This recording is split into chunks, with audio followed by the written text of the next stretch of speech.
Hey everybody, this is Doug, Technical Director of HomesNOW.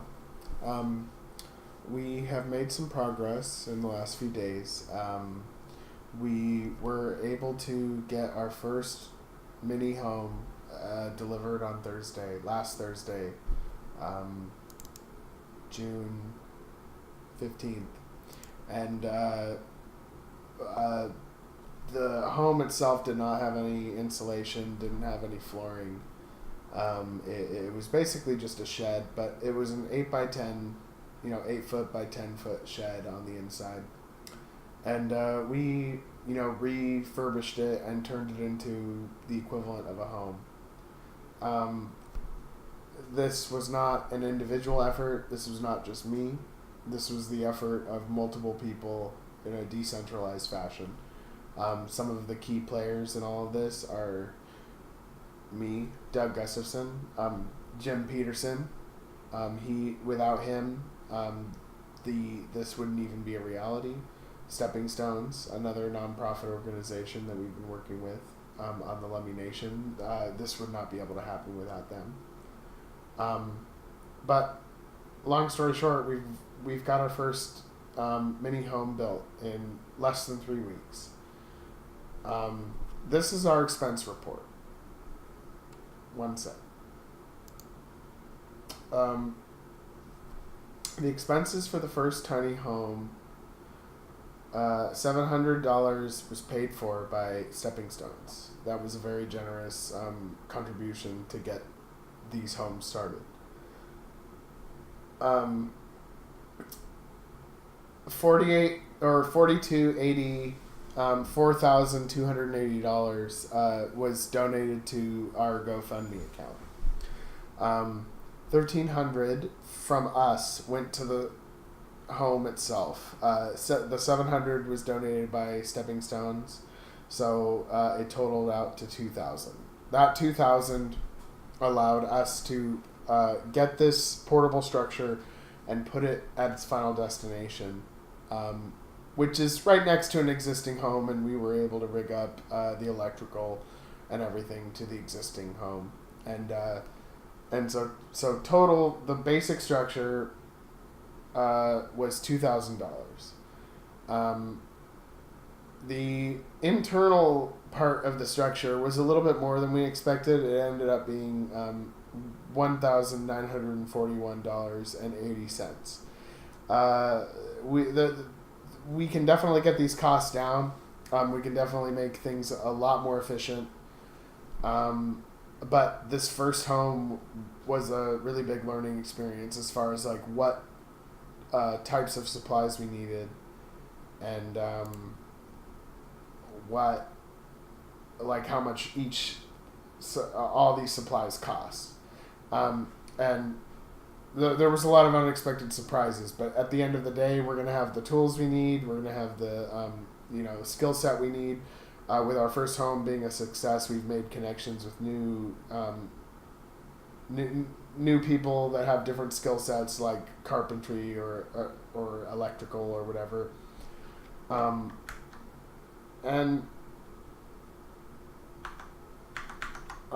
just wanted to thank some of the people that helped make this happen. So our first home was a success. I'll show you pictures for it in a minute. But we really wanted to thank everyone who made this possible. If these people were not involved, this would not be able to happen at all. So we have Aaron Thomas of Stepping Stones. He's a partner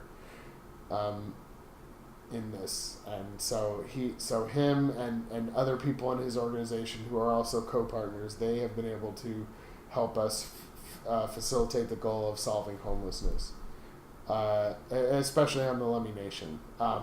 So Aaron Thomas is one.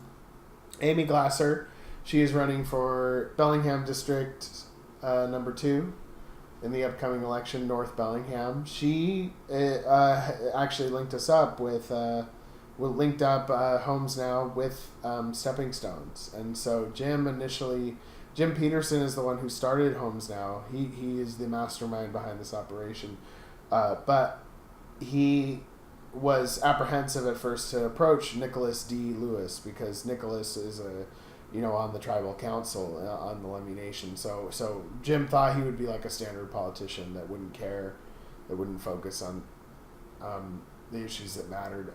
But Amy encouraged Jim to contact Nicholas, and Nicholas works with Stepping Stones, and we're really lucky that Amy helped us make that line of communication when it normally wouldn't have happened.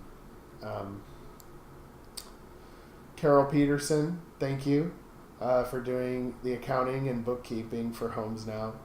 There's so many expenses coming in and out, and there's like 52 things in 38 directions with 84 receipts. And thank you very much for being able to handle that big mess, and we really appreciate it. Thank you very much. Jesse Solomon, thank you very much for doing construction work, flooring, insulation, and paneling on the first tiny home. It would have taken a lot longer without you. Jim Demko, thank you very much for doing carpentry, handyman, and construction work on the first tiny home. It definitely would have taken a lot longer without you, so thank you very much.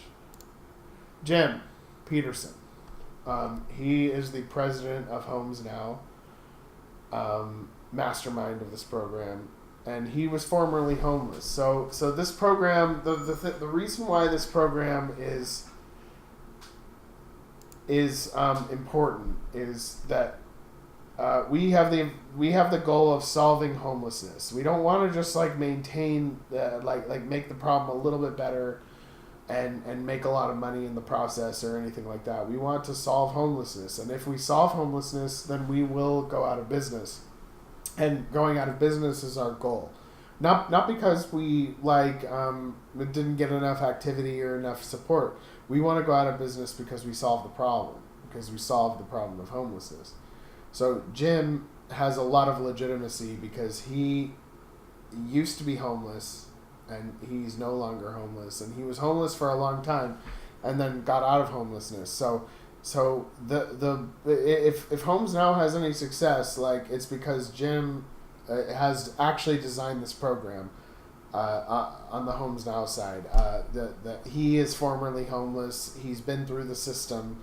He's had private individuals help him. He's gone through the shelter system, and he hasn't been homeless since 1990. But he has a very good clue about what caused his homelessness and also what can be done to remedy homelessness in general, from being in that position. Just because all that homelessness means is that you don't have a home. And there might be a lot of other problems that come along with homelessness, like drug addiction problems or mental illness or whatever, and that's definitely true. But homelessness is just one problem, and so we at HomesNOW are focused on solving the problem of actual homelessness.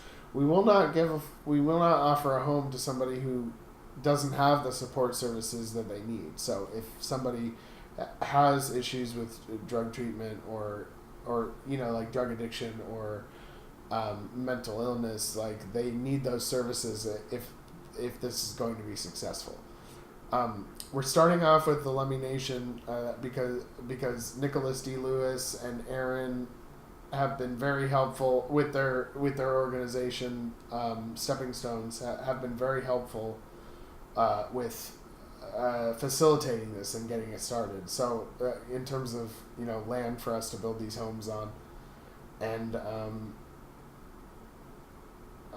general support and even financial support to get to build the first home. So they contributed $700 to the first home.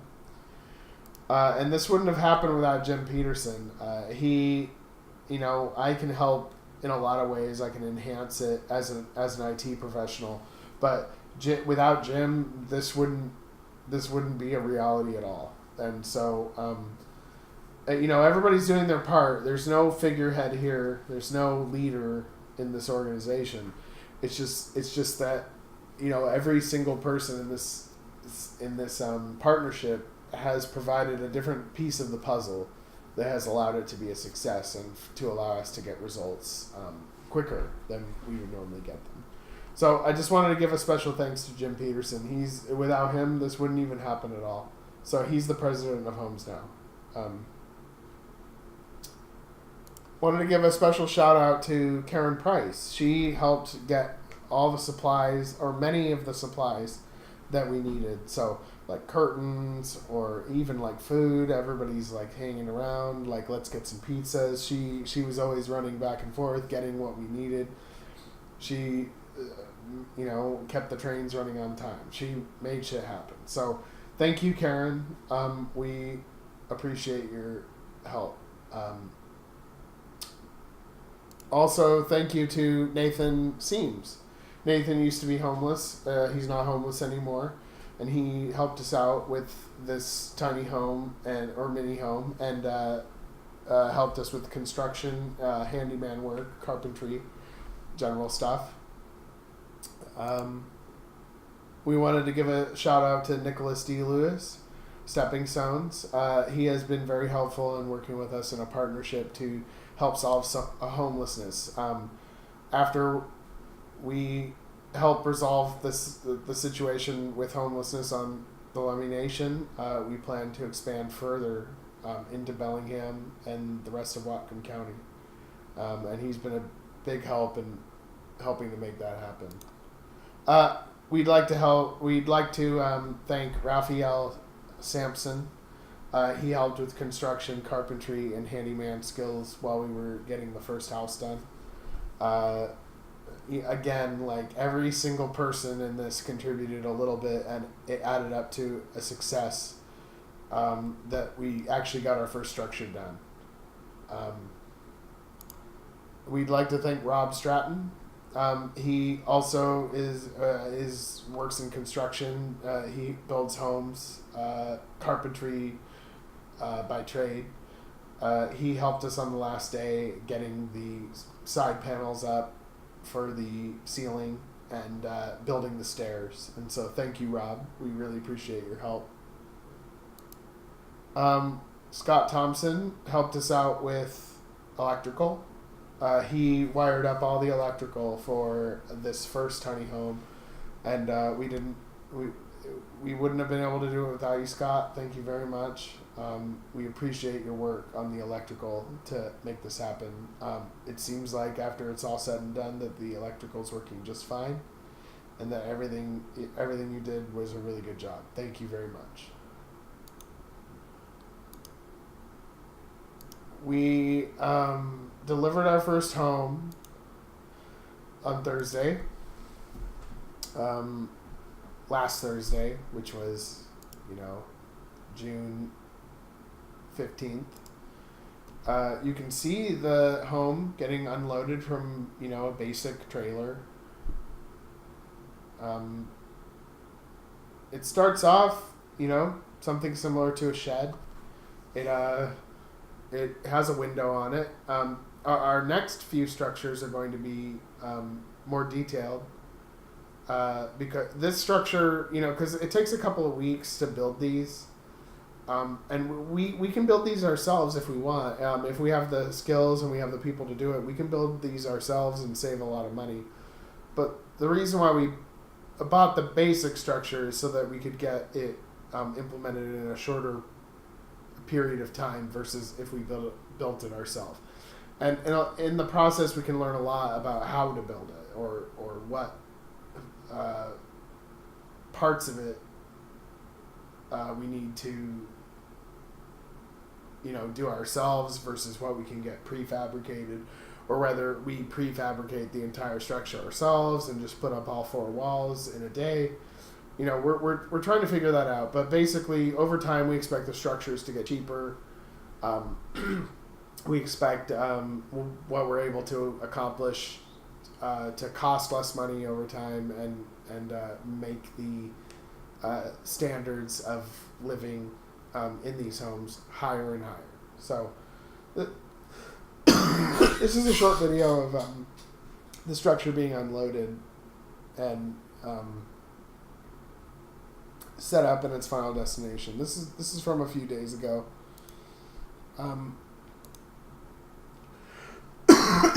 So you can see it starts off as something similar to a shed, but then with enough people, enough energy, enough manpower, or human power, as I should say, you can see that the structure it can be turned into the equivalent of an apartment bedroom. And so this would not have been able to happen unless we had the support of our community. There's multiple people that have helped make this into a reality. We definitely are going to need more volunteers to really ramp this up. We hope to solve homelessness in Whatcom County by 2019. I know that it's a really outlandish goal. I know that it's gonna like it sounds harder than it really is, but if we're able to draw on the resources of the entire community, we can solve this problem. The only reason why we've been able to start at all is because somebody within the Lummi Nation with their own nonprofit has been able to help us and facilitate us being able to help. Nobody's in the way. There's nobody trying to stop us from doing this in this area. We're able to get the job done. But we expect, and maybe we're wrong. Maybe it's going to be easier than we think. But we expect that we're going to run into a problem when we get into the county or the city, when we try to put our own tiny homes in Bellingham, or we try to put them in Whatcom County in general. We expect that there's going to be county or city regulations that are going to come down on us that are going to stop us from maybe making this happen. We don't know for sure, but in any case, we're going to try to cross our T's, dot our I's, do everything correctly to get the goal accomplished. Our goal is to solve homelessness. If we solve homelessness, we will go out of business. We're a nonprofit. Our goal is to solve homelessness. So if we solve it, or at least make a huge dent in it, that we see that as a success. We realize that if we actually start to solve the problem, that our donations will go down. That's fine. We just want to solve the problem. So, and we're not saying we have all the answers either. We're just trying to actually make an impact. We're trying to make a difference. So we're very used to decades, many years where nothing is getting done. Like you see that, like months and months and years go by and nothing's getting done. So we are deciding to do something about it, and I know that there's other groups working on it too. We're not ignorant about that, but we've only been able to make progress when we've gone our own way, and so basically we're going to do our best to solve the goal of ending homelessness. We don't want anyone to be homeless. Again, as I was saying before, and as our whole organization has said, there's many problems that go along with homelessness. But unless you have a place to stay, unless you have a stable place for yourself, it's very hard to stabilize. It's very hard to get a job. It's very hard to get over, addiction. You have to have a place where you can store your stuff where it won't get stolen. You have to have a place where you feel secure, you feel safe, and so we're just getting started on this. We expect that there's going to be many more situations where we can help. So there's another house that is going to be refurbished. We don't exactly have a contractor to handle that yet. Oh wait, I don't know why my webcam is suddenly blurring. Okay, great.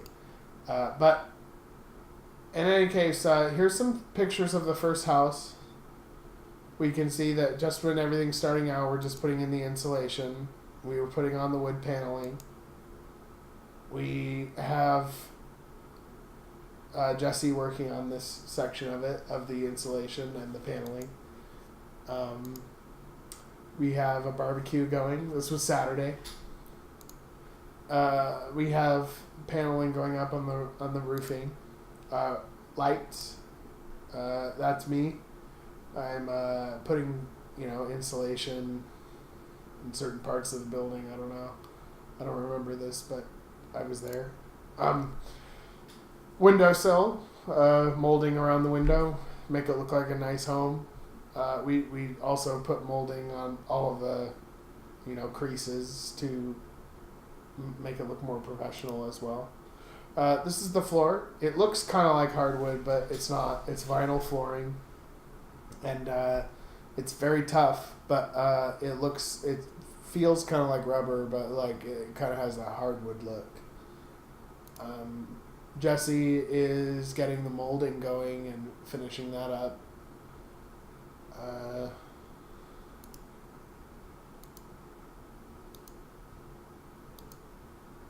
This is what it looks like in the corner of the walls.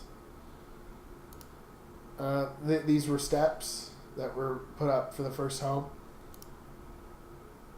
Rob Stratton set that up.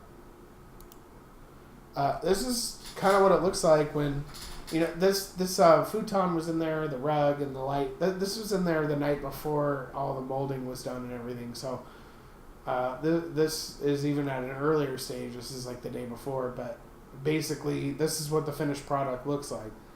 And it looks like a normal home, and it looks like a normal apartment bedroom. The only difference is that it's a separate structure. Now, many people have asked. Some of the main questions we've gotten. We ended up in the Bellingham Herald. We ended up getting a news article after us. And one of the main questions, one of the main concerns that so many people have is, where do they go to the bathroom? Where do they go poo-poo? That's like been one of the main questions. So this house, or this first house, is right next to an existing house that is also helping people who are homeless on Lummi Nation. So but basically the person who lives in this house will be able to go into the main house and go to the bathroom and take a shower and everything like that. When we set up there is a trailer park that we might potentially be able to use that can house up to 50 tiny homes on it.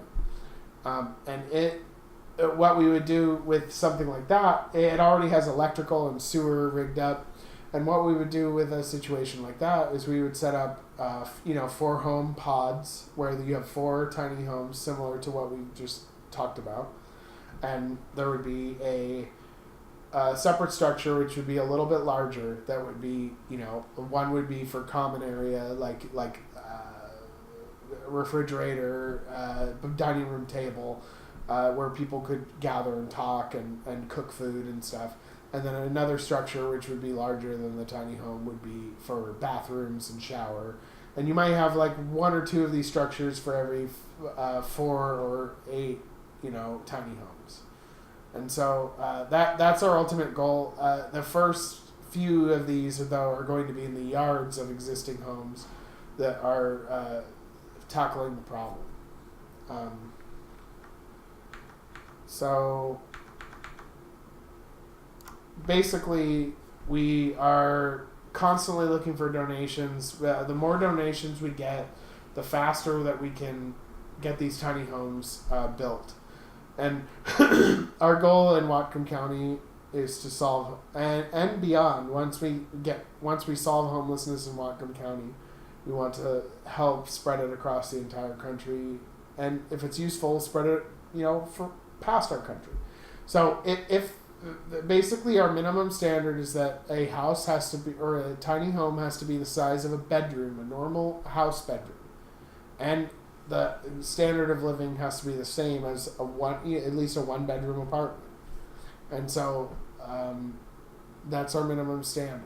And so we've seen lots of tiny houses, lots of villages that have a standard that's lower than that, to where you treat homeless people like you have the homeless people live in tiny homes that are, really tiny, to the size where they're like a dog house or something. And we don't want that at all. We want the minimum standard of living to be the size of a 1-bedroom apartment, and good electricity and normal furnishing, and nobody should fall below a certain point. There's with the level of resources we have at our disposal, the level of technology we have at our disposal, there's no reason why anyone should be homeless, unless they want to be. Like maybe there's some people out there that want to be homeless. Maybe they really want to live in nature. They don't want to live on the grid.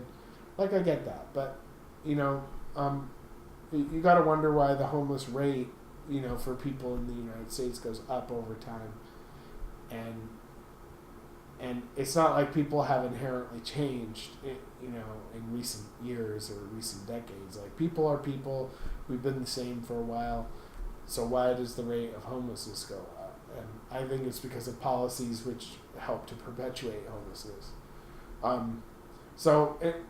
Maybe I'm wrong, though, but that's what I think. But in any case, though, thank you very much for donating, and donating not just money but supplies, and volunteering to help with your labor.